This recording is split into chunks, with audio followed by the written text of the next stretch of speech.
Welcome to the We Are VIP podcast. Each week, your host, Casey Hasten, Director of Recruiting at VIP, will bring you valuable insights from thought leaders, introduce you to incredible companies, and bring you tips for landing your dream job from our team of executive recruiters at VIP. And now, Casey Hasten. Welcome to the We Are VIP podcast, a podcast devoted to adding value to your career or candidate search, brought to you by VIP. I'm your host, Casey Hasten. I'm an executive recruiter, director of recruiting with VIP, and your all-around hiring guru. You know, I love so much what I do. I've been doing this for a while now, and there's a reason why I do it. It's because I get to share great influencers and thought leaders with you each week, and then I get to share that with my candidates when I have conversations with them every week, and I'm prepping them for jobs. And if there's a certain skill set that they need, I get to dive into this library, this trove of information, and say, go listen to this expert, go listen to this expert. This has been such a journey. And I just, I think I really felt that after a conversation that I had earlier today with one of our candidates.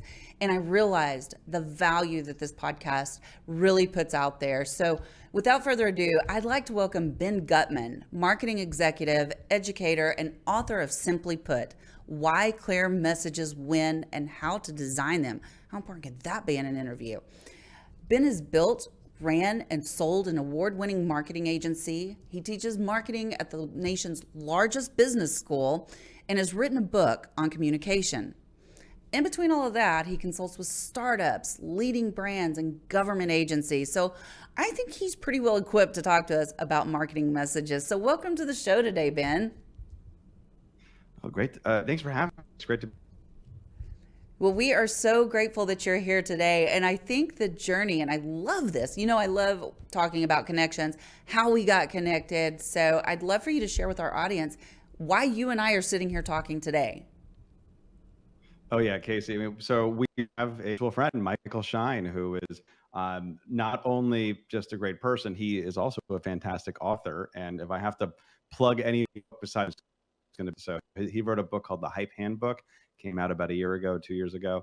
And it is not only insightful in terms of, the knowledge inside of it, it's also just a plain old good read. It's really interesting, the take on that book, because he really based it off, does he call them con artists? He might, and I have it on my shelf somewhere over there, so probably go pull it. But it's like hype artists, con men, hucksters. Like there's a whole bunch of different adjectives he used to describe the different folks. But it's an interesting cast of characters that he profiles in the book. However, and you may not want to base your whole life off of all of those folks, but they're definitely people that you can learn from in terms of how you bring attention to the work that you do. Well, and I love how he took, not to make this all about him, but, shout out to Michael Shine, because he is a fabulous individual. And, and it was so funny because, and I was talking to you about this before the show. I was like, I received your request on our landing page, and you referenced Michael Shine. Well, the first thing I did was like, I don't know if you really know Michael Shine. So I emailed Michael Shine and I was like, hey, do you know this guy? He just emailed me. He's releasing a book.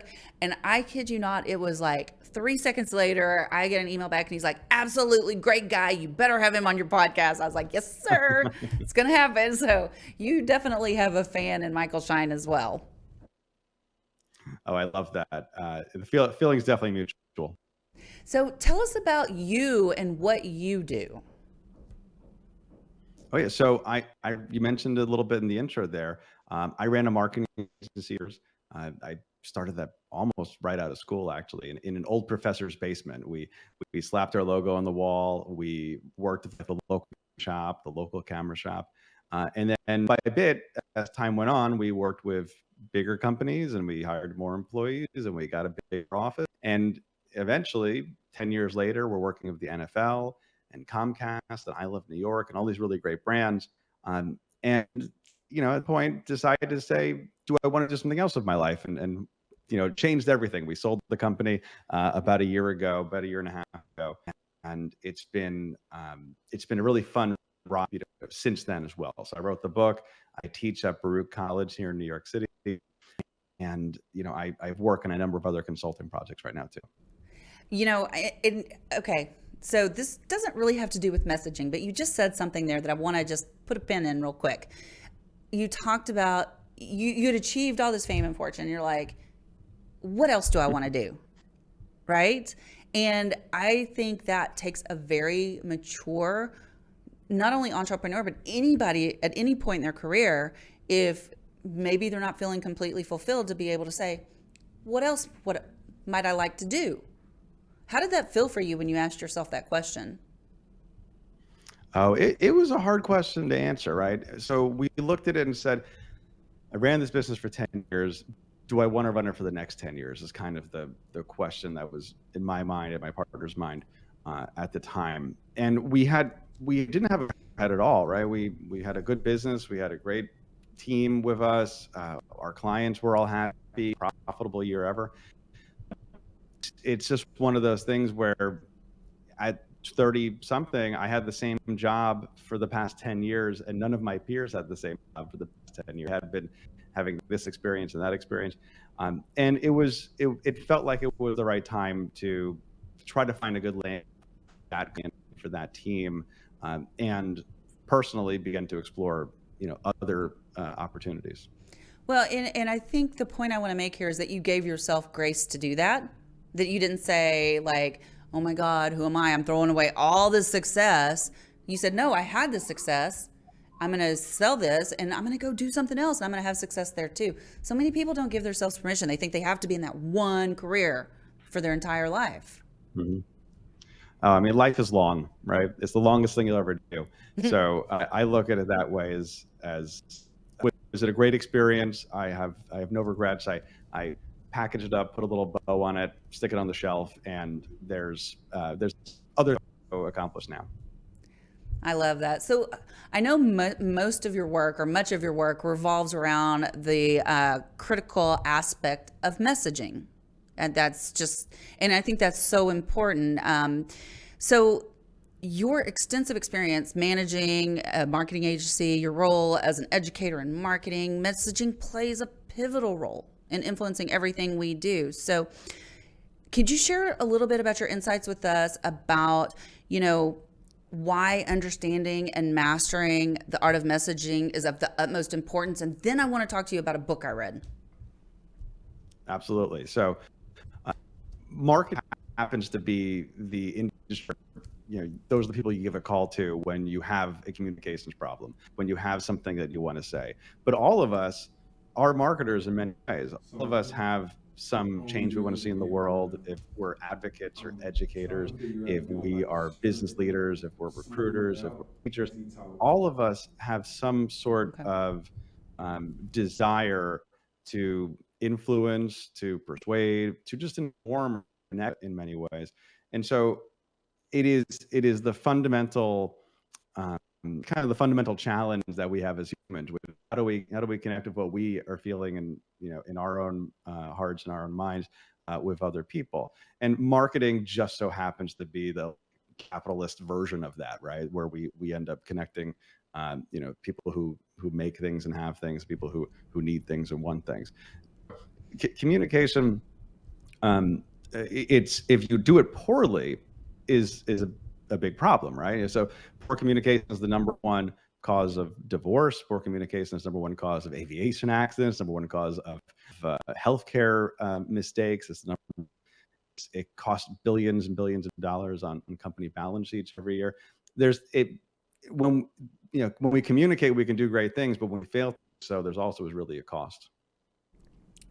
So I just heard a keynote speaker yesterday at Success North Dallas, and he said something that I thought was amazing when it comes to communication. And he was talking about how he communicates with his wife. And he said so many times when we come out and we say, you're telling me this, or you did this, it seems very accusatory. And so they always start their sentences with, in my head, this is what I heard you say. Isn't that great? That's great. That reminds me of something I talk about a lot, which is if we break down all of the different ways which we communicate and we strip away everything, right? If you're an advertiser, if you're a advocate, whatever it is, just call yourself a sender. And on the other side, there's the receiver, right? That's the voter, the buyer, the donor, the student. That's the receiver. There's senders and receivers, and we're trying to get something across the divide between them. The most important mindset shift that you can make in terms of being an effective communicator is to understand that just as if you were mailing a physical letter, the sender is responsible for the literal cost of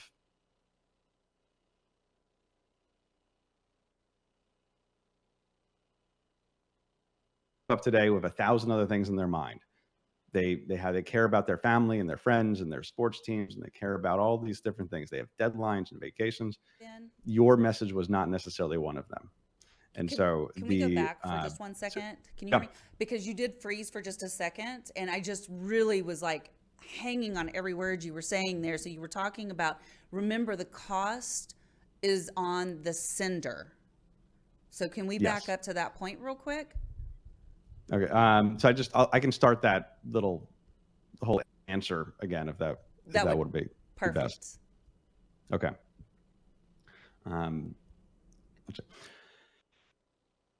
So the most important mindset shift that we can make when it comes to communication, I talk about this a lot, is when we strip away everything, when we say that it's not about being an advertiser or being a leader or being an entrepreneur. There's senders and there's receivers. The receivers can be the voters or the buyers or the donors. There is the single act of communication, trying to get something from that sender to the receiver.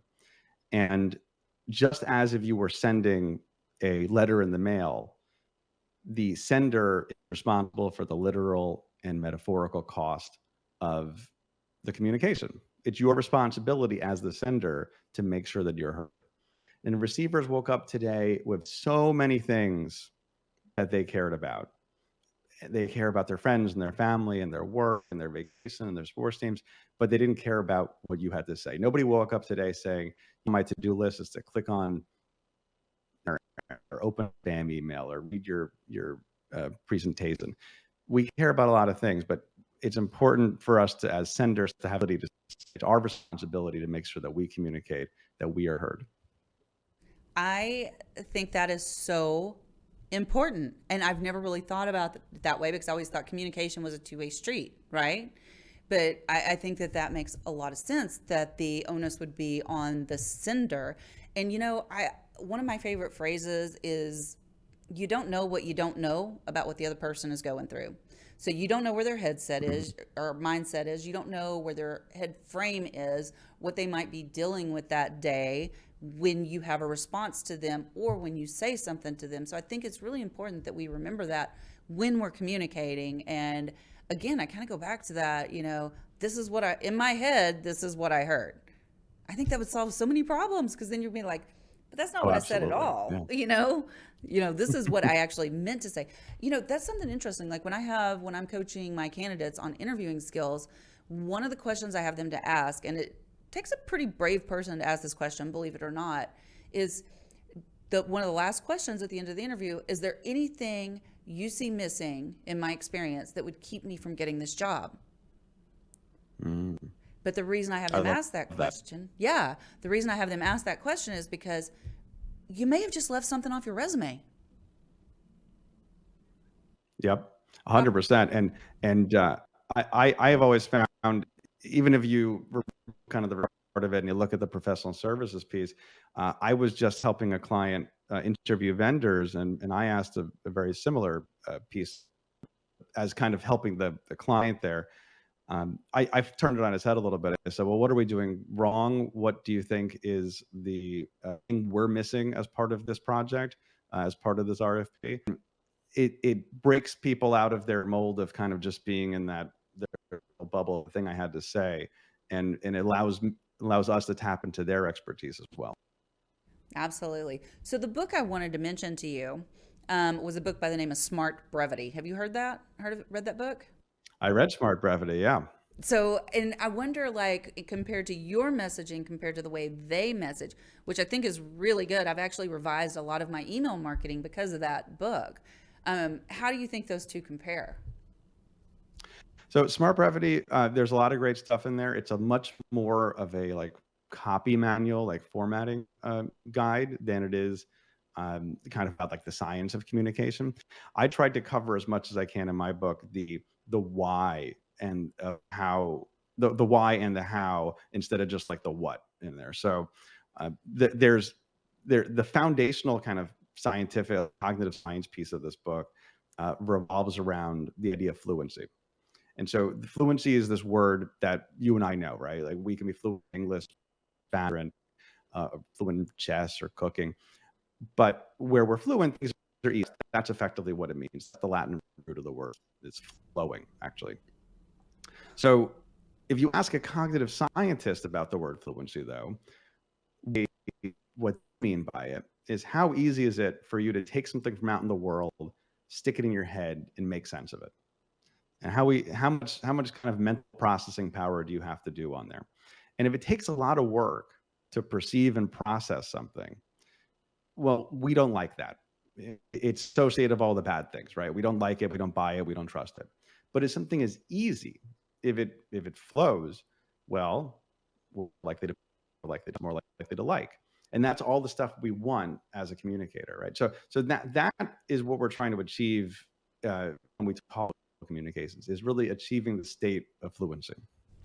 Well, it sounds to me like, just based on what you just said, that those two methods are complementary, because you've got to have that fluency, you've got to have that communication, but you need the format, the structure on how you communicate as well. So I think that's very interesting. I wanted to ask you about a particular chapter in your book, and we had talked about this in our pre-interview, but this is one that I thought would be really good to touch on because some people might not like it, like the way you refer to it. So talk to me about the enlightened idiot. So the enlightened idiot is code for everybody else.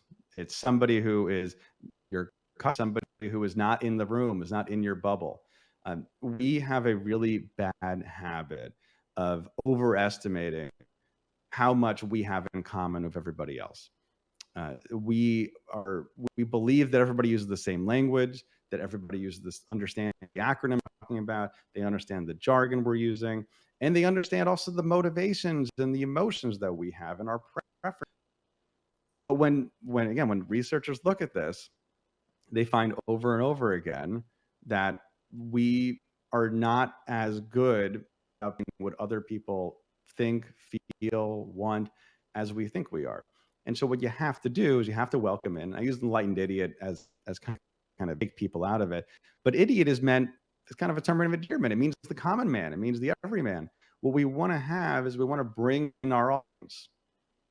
This is the most kind of no duh tactic I put in the whole book, which is go talk to your audience and test your message on them. But it's all going to be the one that I think most people are going to ignore, because talking to your audience, going out there and testing things can be really kind of painful. It can be kind of awkward. I remember, standing on the concourse at Grand Central Terminal trying to flag people down to test something once. Really awkward the first couple times you do it, right? And then eventually you get a little bit better and you get a little bit better, and then it becomes second nature, right?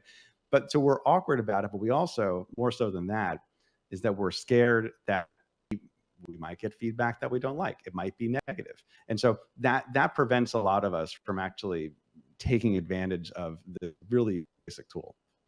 I'm so glad you said that, because one of the hardest things I think that I have found after becoming a speaker, and I know these people love me and they're just trying to help me, but then they give me critical feedback and I'm like, well, I don't do that. I don't say that much, or whatever it is that they're, and it's really good feedback. But one thing that I think probably the best piece of advice I ever got was from one of our mentors. And he said, here's what I want you to do, Casey. And this is when I first started speaking. He goes, go back and I want you to watch your speaking engagement 3 times, but I want you to do it differently each time. The first time, I want you to go and just listen. The second time, I want you to go through it and just watch, don't listen. And then the third time, I want you to watch and listen. And I was I like, love that. That's isn't great. that great? I mean, do I do Yeah. it every time? No. Who has time to watch themselves speak 3 times, right? But I did it when I first started few times, and it's really interesting when you watch to make sure that your facial expressions and your emotions and your gestures are matching what you're saying. So it was Oh really yeah, interesting. absolutely. I think that's really good, and that is kind of a good shortcut. If sometimes you can't get you can't get the feedback from everybody else, but you can get your own feedback. Kind of just dimensions of time and space a little bit, right? Absolutely. Absolutely. So, the other couple of things. So you had some sub chapters in that particular. Can you tell I like that chapter that I wanted to talk about? And so one of them is the case for simplicity. Talk to us a little bit about what that is. So the arguments in favor of simplicity, there's a few of them. So one of them that I always like to bring when we talk about this. So simplicity is effective, right? Just before we get to anything, it is something that when you look at you talked about the science piece, but if you look at the dollars and cents of this, brands that are simpler, campaigns that are simpler, sell more stuff, right? Like that's what we want to do a lot of times when we're putting hat on. That's one piece of it. It's also, I think, the most interesting piece that is kind. There's a different kind of nice. Nice means that kind of you care about this surface level piece of it. You care about the decorum, the politeness, you care about the thing. And nothing is necessarily wrong with being nice, but it can only be one, and it's more important to be kind because kind cares about cares about the outcomes, the well-being of your receiver. There's an example I use in there where look at signs. They're back here in New York in the 80s. There was a mayor, Ed Koch, and he had a street sign for no parking. Said, "Don't even think about parking here." Right? Don't even think. And that's not a very nice sign, but it's certainly a kind sign, right? You immediately understand the messages because you care about the well-being of it. That's much more effective, much simpler of a sign than those big kind of Byzantine signs saying no parking Monday for Thursday this time. That is nice, but that's not necessarily kind. Interesting. I never really thought about signs being nice or kind. And I'm sure there's some science behind that. And then also the next one is, the crime of complicated. Oh yeah. So complicated. I kind of have this indictment against it here, where there's different. One of them is that first of all, let's kind of draw the line. What is complicated? So there's complexity and there's complication. I say that if you look at the spectrum, simple is over here and complex is over here. This complicated is when you artificially make something complex. It's when you take something that could be simple, and instead of doing to get there, you take the easy route and you make it complicated. And you make it complex. It was artificially created complexity. So that is that's kind of where we're defining the word complicated. In terms of what the 3 sins are for it, number one is that it's selfish.